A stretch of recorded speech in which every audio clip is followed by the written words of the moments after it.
Can I cuddle while you were watching Mickey? My dad asked. Sure, I answered because I and my dad both know how much we like cuddling each other. My dad then sat on the couch next to me, and we wrapped our arms around each other. We then were watching Mickey for about 5 minutes, and then we heard a loud clap of thunder, and then the fireplace turned off. Oh shit! said my mom. It looks like freezing rain is coming, I said as I was looking out the window. I'll get George. Marvin, call Marcus, my mom ordered my dad. Done, said my dad. My dad then dialed the phone. Shit, no answer and no voicemail on his phone, said my dad. Should we go outside? I asked. Just then, the freezing rain got a lot worse and visibility was shot. You couldn't see the Adams Wabash or the red entrance to Jackson. No, that's too unsafe, said my dad. My mom then came out carrying George from his room. Something interesting to note is that my brother George is not afraid of storms. He is not afraid of the dark, but it is something that stormy weather can cause. However, both combined, he is ballistic. It's okay, Mommy is here, said our mom while George was crying. My mom then put George next to her on the couch. Dad was on the side of Mom. Sam, can you please go to the closet and get every blanket available in there and lay it on us? My dad asked. Yes, but why? I have an idea, my dad answered. I then covered the couch in blankets and I sat back down. Thanks, said my mom. Thanks, said my dad. Anytime, I said. I then sat on the end of the couch next to my dad. Kind of cramped, I must say, I said. I know. Let's just wait until the storm passes. Valley? That is going to be a while. We're right on the end of it, and it looks like it goes all the way to Rockford, Dad said. How fast is it moving? I said. 25 miles per hour. Rockford is 90 miles from here. We have at least 4 hours until we get power. My dad answered. Have you tried calling Marcus again? My mom asked. How about you try and call him on your phone so that we can make sure it wasn't a connection error, my dad asked. Good idea, my mom said back. My mom then dialed Dr. Marcas's and we got the same result. Same result, my mom said. If he is not back by midnight tonight, I am calling the police and issuing a search party, said my dad. Midnight is the key word, said my mom. Yes, I know that he has left us before because he was upset about that remark we made in the pool, which is he left to begin with, so if we issue one now, he will get more mad at us, and I don't want that, said my dad. There was a pause and my mom interrupted. Are you doing okay, George? My mom asked, looking over her shoulder. Yes, said George quietly. Then another bolt of thunder went off. Ah! George screamed. Shh, my mom said. My mom then hugged George and kissed him on the forehead. It'll be okay. We are indoors, my mom said, trying to comfort George. Should we keep trying, my dad asked. To call Marcus? My mom asked. Yes, my dad answered. No, don't call him. We'll give him a little talk when he gets here, my mom officially answered. I then decided to look out the windows. Can you see anything? George asked, who apparently could see what I was doing from the other side of the couch. No, but I just saw several lights go out in the rain. It looks like our building was one of the first buildings to lose power in the loop, I said. Now I am scared, said George with fright in his voice. I then got up from my space on the couch. What are you doing, my mom asked. Being a good brother and giving us more space to all of us, I answered. Fine, if you move anything, you put it back, even if it isn't for a few hours. When the storm is over, I said. There was a little living room table and a rug that I moved out of the center of the living room and to the side of the room.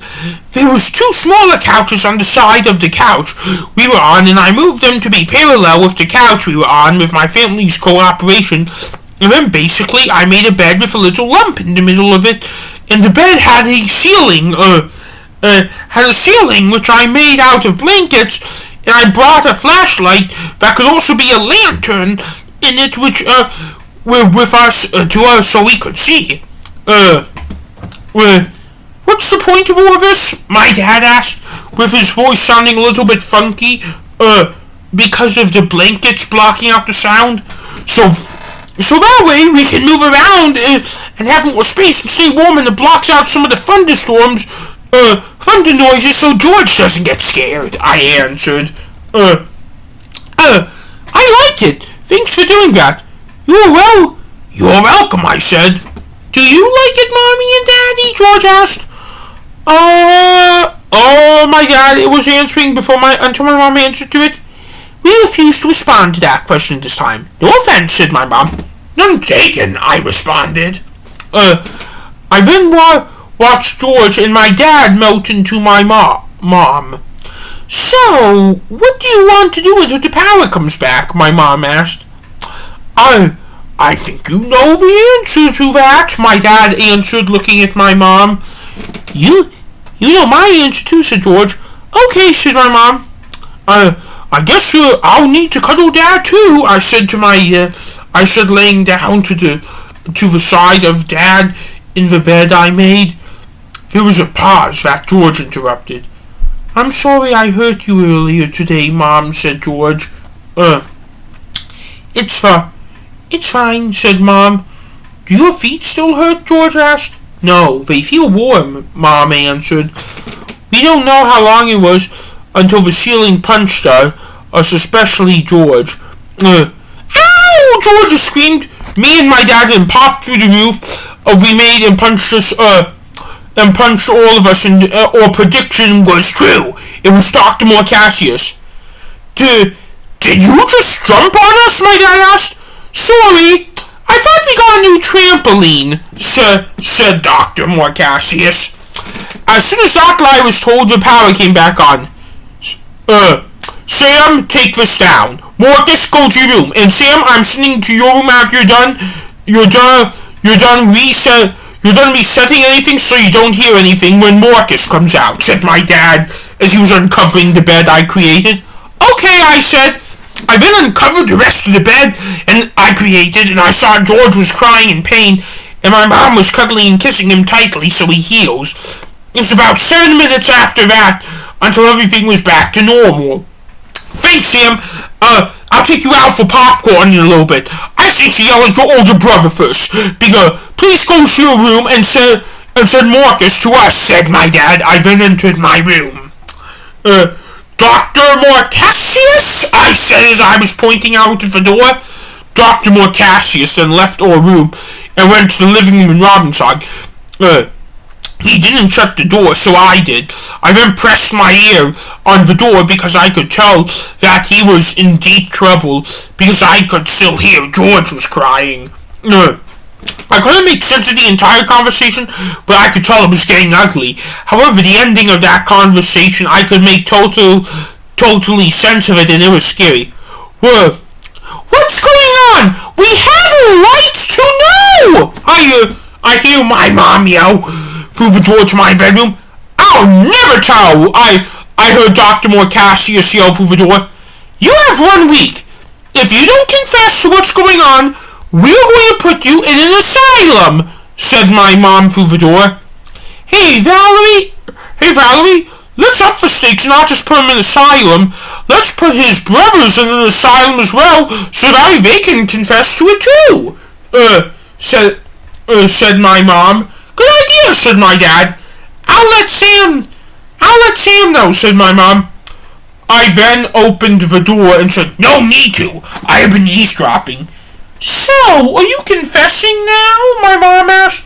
"No," I answered. How do you even know something? How do you even know something is going on?" Dr. Morcassius asked. "Something has always been going on since you became Dr. Morcassius," said my mom. "It has gotten worse since school began," said my dad. That was almost 3 months ago.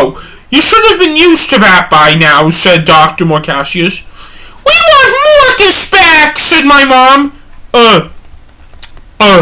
Marcus would never have tried to jump off, on top of a bed fortress that people were settled in," said my dad.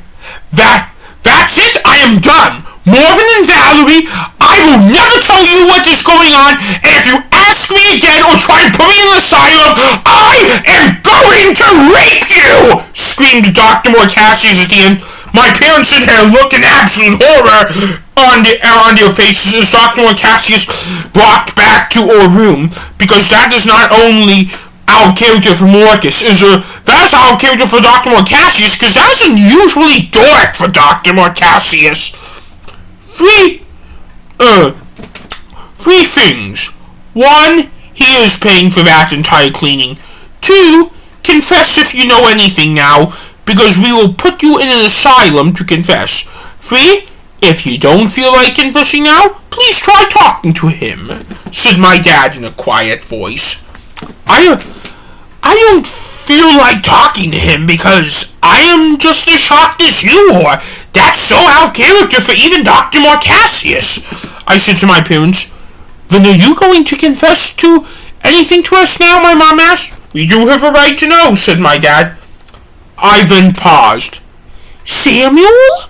my mom asked. "Oh, sorry. I am still trying to get over the shock of what I just saw, but I can't confess to anything. I don't know anything, because I don't know anything, because that project I was working on with him was about autism, and nothing to do with things I shouldn't bring up whatsoever, I flat out lied."